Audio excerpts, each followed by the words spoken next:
bienvenue sur Angel Taina, c'est Nat et je suis hyper contente de vous retrouver aujourd'hui pour une review très spéciale parce que ce jeu, je l'ai cherché, je le cherche depuis des années en fait. Il est très difficile à trouver, surtout à un prix correct, parce qu'il n'est plus édité depuis longtemps et j'adore l'artiste qui a fait les illustrations de ce jeu. Je suis très fan de tout ce qu'elle fait. Ces jeux sont pas évidents à trouver. Il y en a beaucoup qui ne sont plus édités. Alors celui-ci, c'est je crois le seul qu'elle a fait avec une maison d'édition qui est US Game Incorporated aux États-Unis. Et je crois que c'est je ne veux pas dire d'ânerie, mais je crois que c'est son deuxième jeu. C'est-à-dire qu'elle avait déjà sorti un tarot avec seulement 22 arcanes majeures et ensuite elle a sorti celui-ci avec US Games et il est juste magnifique, vous allez voir. Pour moi, ces illustrations sont profondes, elles représentent des ethnies différentes. Donc il est cosmopolite, c'est ça que j'aime par-dessus tout, je pense, avec ce jeu. Il s'agit du Ancestral Path Tarot de Julie Kucha-Watts. Qui a fait donc d'autres ouvrages qui sont de toute beauté aussi et qui sont pas donnés par contre, hein, je vous le dis, voilà, c'est pas évident de les trouver, c'est pas évident de les trouver à un prix correct surtout. Ça dépasse souvent les 100 euros. Après, ça dépend, on peut les acheter des fois usagés et les trouver moins cher, mais bon, il faut avoir de la chance quoi. Donc, alors il arrive ce magnifique tarot dans une jolie boîte en carton classique, hein, voilà, bon, avec le temps elle va un petit peu, je pense, s'abîmer. L'Ancestral Path Tarot, comme il est dit sur le côté, est unique, multiculturel, et il met en lumière les expériences humaines en examinant, en montrant les traditions et les croyances spirituelles de 4 cultures anciennes différentes. Donc magnifique boîte, comme vous pouvez le voir. Au dos, vous avez une très belle illustration du roi des pentacles. En fait, elle a changé les noms des suites. Donc je vais vous montrer ça dans 2 petites secondes. Alors d'abord, je vais vous parler quand même du petit livret blanc qui accompagne. Il n'est pas très épais. Il fait une 30aine de pages. Donc en fait, elle vous parle un petit peu plus longuement du tarot en question, avec son mélange de cultures, etc. Elle vous parle un petit peu de qu'est-ce qu'est le tarot, des arcanes majeures, mineures, etc. Ensuite, elle vous donc donne la définition de chaque arcane majeur. Donc vous avez le numéro, le nom et ensuite la définition, avec aussi des mots-clés et des phrases en fait. Voilà, donc elle n'a pas changé les noms des arcanes majeurs. Ils sont identiques aux arcanes normaux du Rider-Waite. Et je tiens à vous préciser quand même, je ne vous l'ai pas dit, mais je pense que vous l'avez vu, cet ouvrage n'existe qu'en anglais. Voilà. Vous avez ensuite la définition des arcanes mineurs. Alors là, ce qui est intéressant, c'est que donc pour certaines suites, elle a changé les noms. Donc pour les épées, ça reste les épées, swords en anglais. Et les personnages de cour ont des noms. Donc je vous montrerai un petit peu mieux après, mais je crois que les noms ne sont pas sur les lames, donc je vais vous les donner maintenant. Donc par exemple, pour la suite des épées qui parlent de l'Asie, de la culture et du peuple asiatique, donc le roi des épées s'appelle Izanagi, la reine Izanami, le prince Tsukiyomi et la princesse Amaterasu. Voilà, donc en fait elle a donné des noms. Et ensuite, vous avez les noms normaux, le 10, le 9, etc. jusqu'à l'As. Ensuite, pour je crois que c'est les bâtons, que je vous dise pas de bêtises. Oui. Pour les bâtons, elle a choisi le nom de Staves. Donc, au niveau du roi, on a Osiris. Au niveau de la reine, on a Isis. Au niveau du prince, on a Horus. Et au niveau de la princesse, on a Nephthys. Donc en fait, on n'est plus sur le modèle page-chevalier, on est sur le modèle princesse-prince. Voilà. Ensuite, donc pour les coupes, il s'agit donc de roi et reine. Donc elle a nommé le roi des coupes Arthur, la reine Gwenwyafar, je ne sais pas trop à quoi ça correspond en français. Le prince c'est Lancelot et la princesse Morgana. Et au niveau donc de la suite des Sacred Circles, c'est-à-dire les pentacles, donc c'est la culture indienne qui est représentée. Et là, donc le roi s'appelle Grandfather Thunder, donc c'est grand-père tonnerre. Queen, la reine, c'est Grandmother Moon, grand-mère lune. Le prince, c'est Father Sun, le père soleil. Et la princesse, c'est Mother Earth, mère terre, terre-mère. Voilà. Et donc, une fois que vous avez donc fini les arcanes mineurs, elle vous parle de la croix celtique. Donc, il y a un petit paragraphe sur la croix celtique. Elle vous montre à quoi ressemble la croix celtique. Et elle vous dit à quoi correspondent chaque carte de la croix celtique et quel en est en fait l'objet. Voilà. Donc, un petit livret. Pas bien gros, mais honnêtement très suffisant. Il est très bien expliqué. Il y a beaucoup de livres qui sont beaucoup plus épais et qui n'ont pas le quart des informations qu'il y a dans celui-ci. Donc, excellent petit livret. Et donc, on va passer aux jolies cartes. J'espère que vous allez les apprécier autant que moi parce que je les trouve vraiment divines. Donc, ça, c'est le dos. Alors, je ne sais pas si vous allez bien voir. Donc, vous voyez déjà qu'on peut renverser. Pas complètement parce qu'il y a quand même comme une lumière ici, non, de l'autre côté là, voilà. Vous voyez qu'il y a une lumière et de l'autre côté non. En fait, si c'est le soleil, on dirait, quand on tourne comme ça, c'est beaucoup plus sombre et vous voyez la lune en fait au fond. Mais elles sont quand même, on peut quand même les lire à l'envers, quoi. Voilà, pour moi, on peut tout à fait les lire à l'envers. Et donc, ça représente des personnages, quoi. Vous voyez qu'il y a un personnage avec les bras levés et d'autres personnages en dessous de lui, quoi. Voilà. Donc, très, très, très beau. Un bleu magnifique.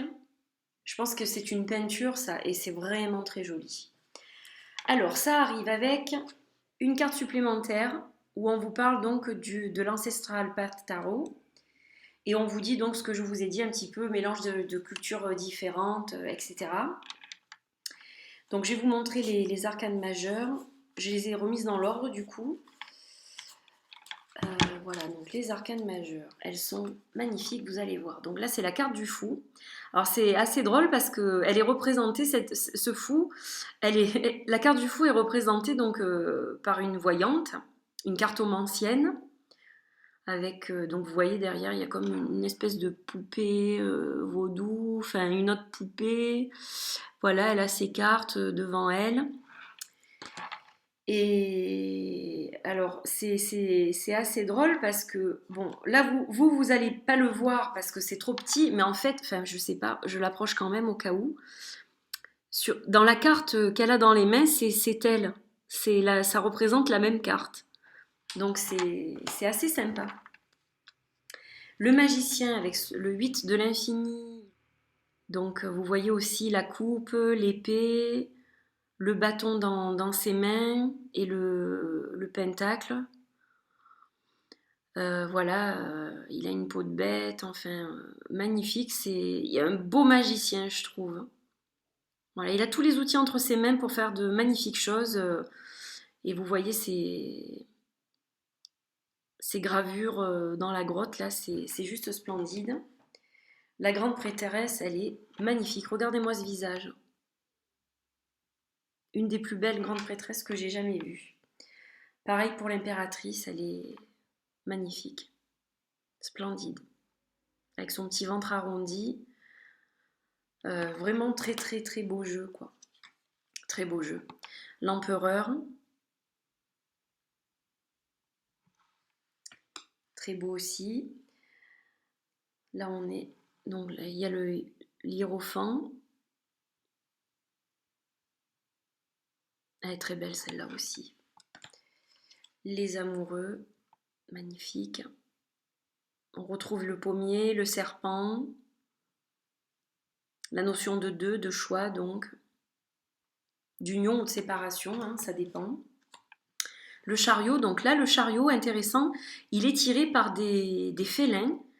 Donc ce sont des lions, donc il y en a un noir et un normal. Voilà, donc vous avez le côté sombre et le côté lumière.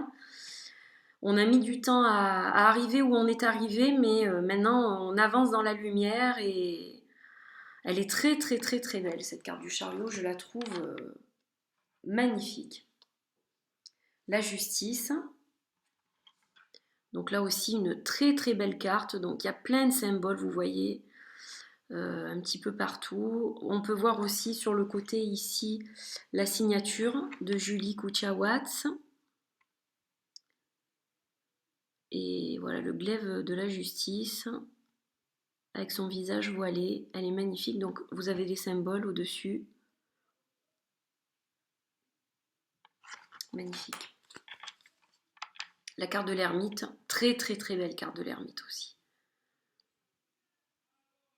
Je la trouve splendide. La roue de la fortune, avec le changement de cycle. La force, alors celle-là, je la trouve mais vraiment de toute beauté. Vraiment de toute beauté. J'aime bien qu'il y ait des ethnies différentes sur ces cartes parce que justement, c'est ça qui représente notre monde. Et je trouve ça vraiment très beau. Ces images multi et pluriculturelles sont vraiment très belles. Le pendu, une de mes cartes de pendu préférées, je la trouve à tomber par terre celle-là. Voilà, elle est très très très très belle. Très particulier aussi pour cette carte-là. La mort, magnifique aussi.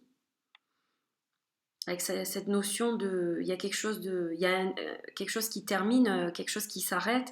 C'est noir, c'est sombre, il y a une tête de mort au sol. Et à côté de ça, il y a cette chouette dans le ciel qui prend son envol. Un petit peu de nature, on voit des plantes vertes à côté de, on dirait un enfant, hein, il est de petite taille. Donc c'est quelque chose qui renaît, il y a comme une renaissance, enfin, une transformation. Elle est magnifique cette carte. La tempérance, elle est très très belle aussi. Le diable, magnifique aussi. Donc on les voit enchaîner tous les deux avec ce visage de démon un peu derrière en semi-visible. Elle est très très belle aussi, quoi. Représente nos chaînes du quotidien. La tour, très belle aussi. L'étoile, magnifique. La lune, qui reprend la couverture de la boîte en fait. Donc là, désolée pour le bruit. Le soleil, splendide aussi. Elle est vraiment très belle cette carte aussi. Vraiment très belle. Alors c'est marrant parce que donc le soleil, vous avez un petit carré là où il y a des personnages dedans. Et dans le jugement, vous avez aussi un petit carré sur le côté. Vous voyez cette personne qui traverse avec son bras un miroir et qui se voit dedans. Donc il est temps d'oser affronter sa propre image, ses erreurs, ses échecs et d'avancer en fait. Elle est vraiment magnifique celle-là. Hein. Et le monde, avec une belle terre. Voilà, splendide. Donc les arcanes majeurs, c'est une réussite, hein, je les trouve tous très beaux. On va passer aux suites. Vous allez voir aussi que les suites sont juste magnifiques. Donc je vais vous les montrer parce que vous allez voir qu'il y a des ethnies différentes représentées sur chaque suite. Donc là, il s'agit de l'Asie pour les épées. Donc vous allez les voir, ils sont juste splendides. Voilà, donc là il s'agit du roi, la reine. Les personnages sont de toute beauté. Il n'y a rien de plus à ajouter. Le prince, j'essaye de les approcher pour que vous les voyez bien les visages. La princesse des épées. Le 10. le 9, le 8. Alors les couleurs sont magiques. Le 7, ça fait bien scène de vie en fait d'ancienne culture, c'est vraiment ça qu'on retrouve. Il a un esprit tout à fait particulier ce tarot. Le 6, le 5, le 4 d'épée avec le repos. Ils s'en vont, ils me laissent tranquille, je vais pouvoir faire un break. Alors, il suit, oui et non, le Rider-Waite. Il y a des cartes qui suivent, d'autres moins, mais en les regardant, on arrive tout à fait à les interpréter avec facilité, moi je trouve. Hein. Elles sont quand même très très claires. Le 3 d'épée, le 2 et l'as d'épée. Les as aussi, vous allez voir, sont splendides. Et on passe aux bâtons, qui sont appelés ici les staves. Donc le roi, donc là on est en Égypte, hein. Le roi avec, dans toute sa splendeur avec deux magnifiques lions. La reine, magnifique reine d'Égypte, qui est Isis, très reconnaissable. Hein. Le prince, la princesse. Donc ensuite on a des images du peuple, vous allez voir, donc le 10, elles sont magnifiques.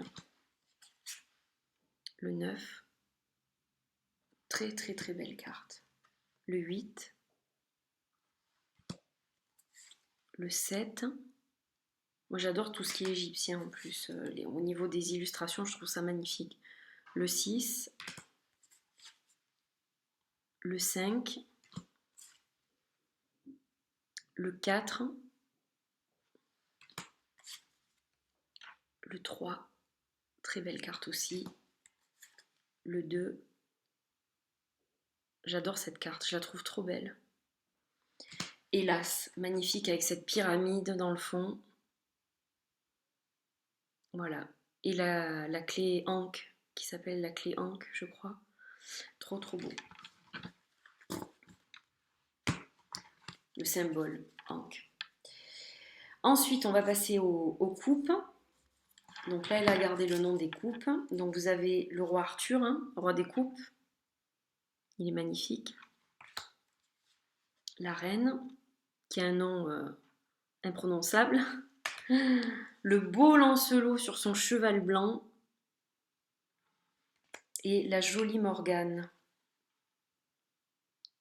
Avec cette belle lune, pleine lune au fond. Très très belle. Donc là, on a le 10. Le 9.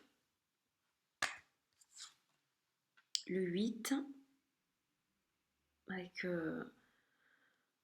donc au fond, vous voyez les pierres...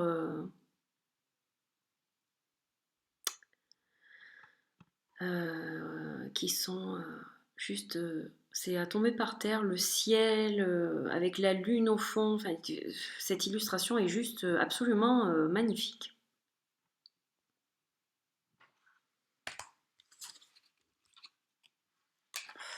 Putain, pas vrai ça.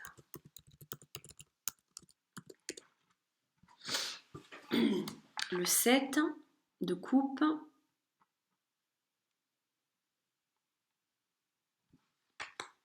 Le 6. Le 5. Il y a beaucoup de personnages sur les cartes. Le 4. Le 3. Alors, c'est drôle avec celle-ci. J'ai eu du mal parce qu'en fait, pour moi, le 3 de coupe, donc c'est une carte de célébration, de joie, de partage, de fête, de cadeaux, voilà, de plein de choses comme ça. Alors on voit bien qu'ils ont des coupes, ils sont comme en train de trinquer, mais ils n'ont pas l'air contents. Alors voilà, on dirait qu'ils sont un petit peu tristes, un petit peu pensifs. Elle est spéciale celle-là, mais je la trouve très belle. Le 2 de coupe, alors celle-là, elle est juste magnifique, je la trouve. Ils sont tous les deux tellement beaux. Et l'as de coupe. Très belle carte aussi. Et donc on finit avec les Sacred Circles, donc qui sont les pentacles, qui représentent donc les Indiennes d'Amérique. Et alors celles-ci, elles sont très belles aussi, quoi. J'adore. J'aime bien la culture indienne aussi, tout ce qui est chaman, le chamanisme et tout ça. Enfin, je la trouve juste splendide, quoi. J'adore. Les personnages sont réussis. Comme toutes les cartes, hein, je les trouve toutes très belles, mais vraiment, là vous avez le 10 avec toutes les petites maisons,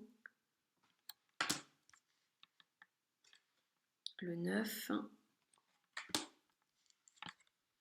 le 8, le 7 avec la récolte, l'abondance de la récolte, le 6 avec tous les petits sacs suspendus dans l'arbre, comme des gris-gris, c'est trop, trop beau. Comme je pense que c'est des rites, c'est très joli. Le 5 de pentacle, le 4 avec le calumet de la paix, elle est belle celle-là aussi, magnifique. Le 3, le 2, regardez ça si c'est pas beau avec l'ours, et le 8 de l'infini qui les entoure tous les deux, hélas. Voilà.